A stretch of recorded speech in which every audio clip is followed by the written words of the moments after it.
Welcome to the Chillmonger YouTube channel. I am Chillmonger. That is Sean from the Comics Pals. Go let the people know who you are.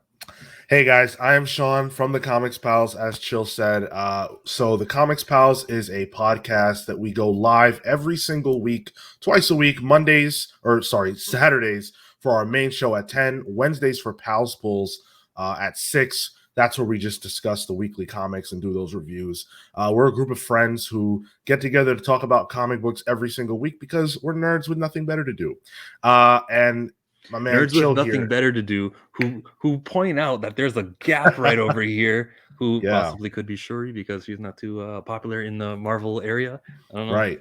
Yeah, that's a good one. That is a good one. Yeah, when we talked about that book, we didn't. I don't remember if we said Shuri, but yeah, No, you didn't say Shuri, but you did point it out. yeah.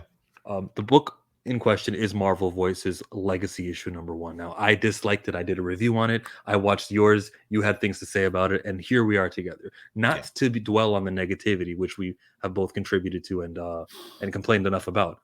Now let's look at it the way in a positive light. If a Marvel executive was watching this video, which they do, they watch me all the time. If they were, I want them to come out of this with positive ideas and suggestions, Mhm. starting with my #1 suggestion would be to start early. Start 2023 Black History Month right now. Go get an Mm. artist, let them do it where they're not rushed, where they can take their sweet ass time and have them do a story here. Have that story in the book and maybe even have a second story later on in the book that can build on this one story. You see, if you do the story now, you can have other people check it out like in November when they're ready to do their part and they get to go, let me further the story. It doesn't have to be single stories all throughout this comic book. We can Right. have things lead to other things. So maybe something happens in, for example, Wakanda, and then Shuri gets on the phone with her girlfriend Chicago, Ironheart, and Ironheart has to deal with something next. We can have stories built to other stories. Starting early is the way to do that. Also, it's the same time every single year. It's Black History Month. It's February. We do not need to rush into these things. We don't need to, oh man, let's pick up the phone and let's get creators who are, and I'm sure this is going to be one of yours, but yeah, you can't just rush into the Black History Month comic books, which it feels like this was a rush. Would you agree with this one starting early? I love this. I completely agree with you. I think that if you set the table for something really cool, it will make it feel like an event. And I think that's the problem. This was the first Marvel Voices I ever picked up. And it didn't feel like an event. It felt like disparate stories just kind of thrown together and rushed, like we said. So I think if your idea was what they went with, not only would you get the creators excited, but you get the fans excited. Something to look forward to. The dude from the Asian book, you have a story on this, right? Like you spoke to him and he said how he go ahead. Yeah. So Jeremy Holt came on our show and they discussed how they were invited to do the Marvel voices for AAPI. And it was very rushed, and they were asked to do that story to turn it around in like a weekend, and they weren't sure if they could pull it off. There was some weird conversations with their editor as well, so it just felt like it was difficult to even do the job. And you can imagine that a lot of these creators probably went through a similar thing. Mm-hmm. Your #1 is So my #1 is to hire more Black creators. I think when you look at the credits of the Marvel voices, one of the things you're going to notice is that a lot of the creators are the same. And it's not to disparage them. They're all great and very talented. It's just that I would have liked to see more diverse voices. I would have loved a John Ridley story. I would have loved a Ta-Nehisi Coates story. I would have loved to see Brian Stelfreeze's art. But even putting them aside, there are tons of talented Black creators who've either never had a shot at Marvel or have been used but not used too often. A great example is the writer of the Luke Cage City on Fire miniseries that got canceled or whatever. Where's he? Why didn't he have a story here? There are so many talented Black creators that need an opportunity. These books should be that for them. Hire them, pay them, let them tell their stories. I don't know what you're talking about. Brian Stelfreeze's art was totally in this comic book right over there, and there was a solid ass interview there too. So yeah, the interview was cool, absolutely. But you said something about Luke Cage. I had a theory on that. I thought that the writing at the time that book was supposed to come out hot off of what was happening in Wisconsin with Kyle Rittenhouse. That scenario, I sure, think it was too close.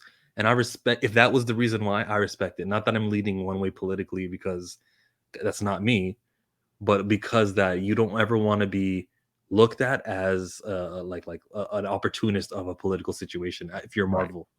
So I That's do. Mhm. that's If fair. if I Yeah. don't know though. Yeah, that's very fair.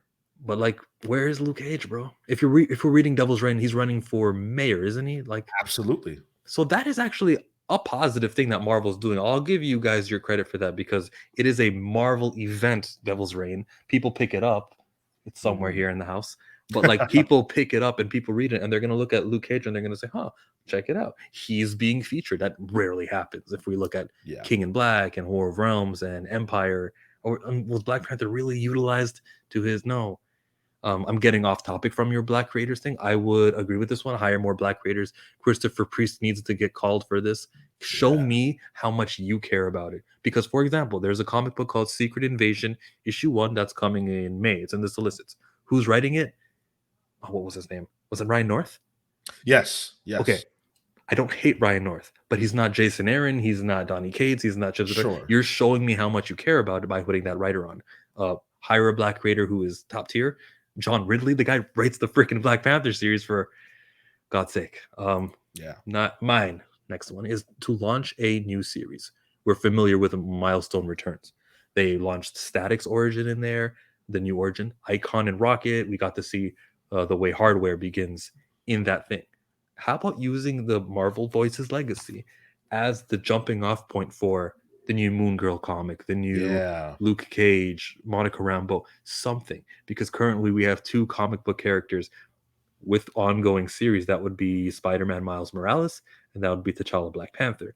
Storm, I give them credit for Storm because she's in a lot of X-Men books, but she doesn't have a solo. I just mean there's room for a third one, and I hope they. I wish they were to do a new series being launched out of the Marvel Voices, a consequential series with consequential stories that come out of this that will be featured in a little editor's note that says, to understand this, go see Marvel Voices. Make Totally. people go back because we've had 3 of them, and I've never read a comic book where I go, I should have been reading Marvel Voices. I read Children of the Atom issue 1, and I never got the feeling I should have been reading Marvel Voices because they are there for a page.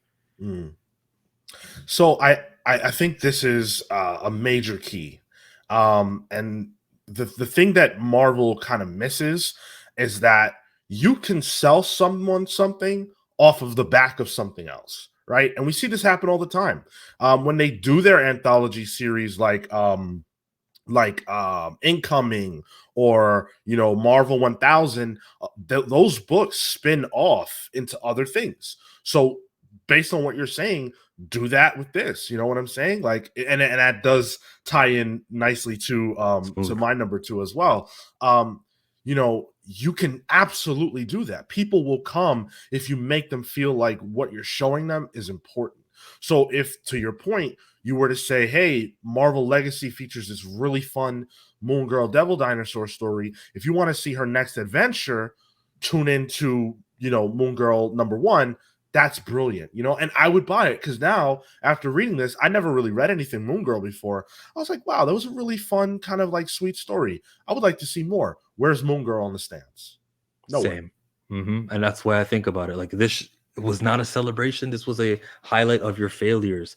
This was like, oh, you're not doing anything, Wow. as opposed to Incoming, which was, Wow. oh yeah, you got this Champions thing coming out because that's the Outlawed. Okay, you got the Scroll situation because Empire's coming up.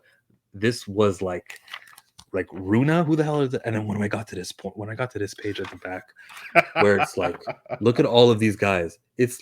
Someone actually thinks at that company that this was a good thing, that they're like, you know what we're gonna do? We're gonna tell them about how we have Rayshawn Lucas, Patriot.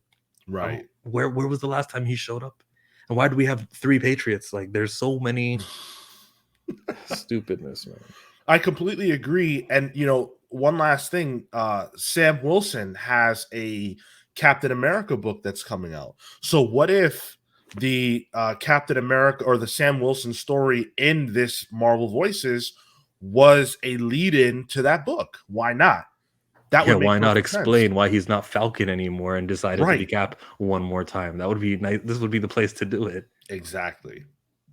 And they could have done that. My Totally. third one, of course, is to have We have a Black History Month comic. Have a White History Month comic. It's about inclusion. What month is that? Have a story from the MCU. You want to show readers that this is important to you, and it's not just something you do to prove you're not racist. You get on the phone with management, and then you say, management, get on the phone with Feige and ask Feige, yeah, what are you going to be doing in November in the Captain Marvel movie?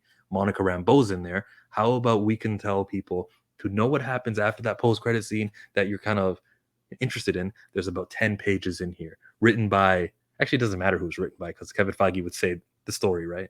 So Right. that's irrelevant who it was written by, but it's some Joe Quesada, someone you can trust with the secret. Joe Okay. Quesada is over here doing a story that continues something from the movies, and they don't do this for all the other comics, but they do it for the Black History Month comic. We at Marvel care so much about our Black history that $1 billion secret keeping movie studio that we have care enough to be a part of this. That shows how much commitment you have to this. So have a story from the MCU. You like that idea? I really do, because they do this. They do it when they want to, and that's kind of my issue with how Marvel approaches this stuff, is that they'll do it when they want to. Why would you not take a Monica Rambeau, who's about to be a huge character? I think we can both agree to that. She's And already over here. She could right, explode. and say, hey, let's really do a big push for the Marvels movie. Let's do a major tie into the comic. Let's get people to go from the comic book store to the movie theater and vice versa, and use a pivotal Black character to do that. That is a perfect selling point. Captain Marvel's already huge. We don't need to focus on her. Use this opportunity for someone who could use the bump. Why not? I love it. And stores will love it too, because they'll be getting some brand new customers, which only happens once a year. That would be Free Comic Book Day in May.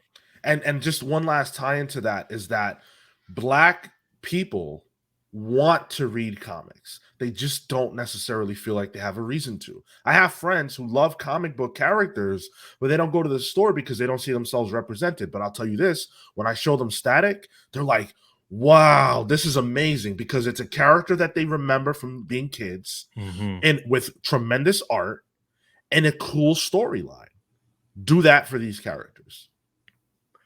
You say that Black people want to be reading comic books. I go to, who don't go to the comic book store. I go to the comic book store on a regular basis, and I'm turned off when I see, oh, you're doing Sam Wilson as Captain America. I guess I'll pick up issue number 0, or they're doing Miles Morales. Or let me think of a better example. When was the last time we had a Black character in a comic? I can't think of a good example right now. But what I'm trying to say is that when it does happen, it's like, yeah, this doesn't matter. Like this thing's gonna be over in 12 issues at most, 5 issues, probably. And I go, oh, whatever. Like they just don't show me that they care enough. But something like this, an MCU story, would show me that they care. Number 3 from you, Sean. So my number 3 is to put Black characters in positions that matter. So what I mean by that, that's what I'm saying. Exactly. To elevate them in a way that shows that I should care to follow their story.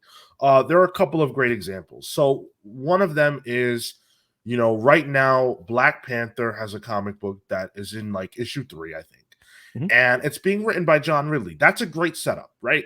The problem is that it alienates Black Panther from his position as the leader of the Avengers and a core member of the Avengers, right? Why would he not be in that position, right? If for example, the next event that's coming, the Judgment Day event, if Black Panther is center stage of that event, everybody who reads Marvel is going to buy that. And what they're going to see is Marvel's top Black character leading the top team in Marvel. And on top of that, Storm is the Queen Regent of Mars, of Araco, and she will be a major player in this event as well. So 2 of the top Black characters who also have a history with each other happen to be in leadership positions of the teams that are involved in this conflict. If we all see that, we're going to want more, and we're going to believe that they matter, and that's the problem. Miles Morales doesn't matter. Black Panther doesn't matter. Sam Wilson doesn't matter. Bishop doesn't matter. All the characters on that cover that you are holding do not matter, because stories are not being told with them that are big enough to encompass who they're supposed to be. And That's the they're issue. and Black Panther is in the position he's supposed to be in. It's almost like, yeah, we did enough. We put him in as the leader as the of the Avengers. Therefore, he's no. But when I read the Avengers, I don't see him as the leader. I Right. see, let's focus on making Echo Phoenix. Let's focus on, I don't know, the Star Brand baby. I'm not saying these are bad things, but like T'Challa needs to be front and foremost. He's just checking the box Right. of leading of the Avengers without showing me that Jason Aaron is put in enough care, or Tom Brevoort, whoever's the editor, because I don't know how much say writers have anymore. But like editorial is not really trying to push them. They're just trying to say we did something because it's just like the 20 characters. We did something. Look, we featured them, but you're not. Last year's comic book of Marvel Voices showed me how little you care because nothing there matters. They're not put Yeah. in positions that matter exactly the way you put it. And we know that Marvel knows how to do this because Civil War 2, which was, not very good, but I it didn't mind it. it I'm glad to hear that. That's really cool. Because most people don't like it. So it's cool that you did. They used Captain Marvel, right? A character who they wanted to blow up, and put her opposite Tony Stark. And it elevated her by Mhm. putting her in that position in the main event of Marvel that year. Where is that for Black Panther?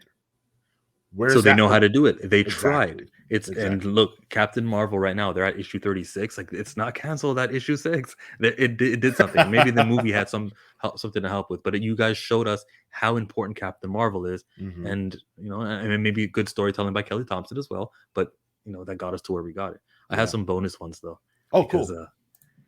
create a racist Uncle Ruckus villain, and I'm not joking. Have a villain who just happens to hate everything. Maybe he himself is dark skinned, and he's like, "Man, I hate this. I'm mad." Create that. We need black villains. There's a hole there. That's not a joke. I do mean that one.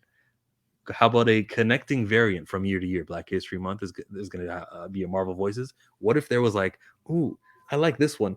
I like how the Falcon is right in the middle, but it looks like to the right there's someone else there. And oh, next year I buy the one with Black Panther and I can put it next to it. Ooh, next year I can put Oh, one. Like, and then maybe there's a new character that appears and he gets some shine, like Tosin, who just appeared in the Black Panther comic. Year by okay. year, imagine if these connecting variants happen because we plan them, we schedule them, it makes it look like, and it makes the collector happy. Oh, I gotta wait next year for the next one. It's That's fun. like not an Alex Ross cover, but a someone could be the new Alex Ross. Yeah. One celebrity writer, get on the phone with the guys from the Breakfast Club. Maybe he can plug it on the Wednesday nights. Charlemagne. Yeah, he's written comics before. Let's Yeah, a celebrity writer, please. Uh, use characters worth celebrating. I've I said agree. this. Yeah. I agree. Mm-hmm. Yeah, clearly there is a problem. I think, the fact that we both separately made videos without collaborating about this when we both independently read the Marvel Voices Legacy and we said, wait a second, there's something wrong here. We are two people who use our platforms and have a voice to talk about this. Think about all the black people who read comics who picked that up and said, this is the celebration, I'm out of here, right? Marvel canon should do better. And I think that we just presented 6 ways plus your bonus ways that they can do that. Hmm? Plus, they want to do better, right? I believe they Right. want to do better. Right. Yeah. I do too. I am not coming from a place of thinking that Marvel doesn't care or doesn't want to do better. I think they tried, they just don't quite know how. So listen to us. We're here to help. That's right. And if you want more of us, this is Sean. His YouTube channel is called, oh, it's always in reverse, my bad.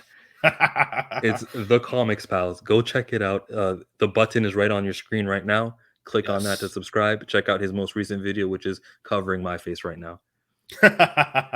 Awesome. Oh, and real quick, that's youtube.com/the comics pals, twitch.tv/the comics pals. Get us on social at the comics pals. Come hang out. We're a good group of people. I think you'll have a good time.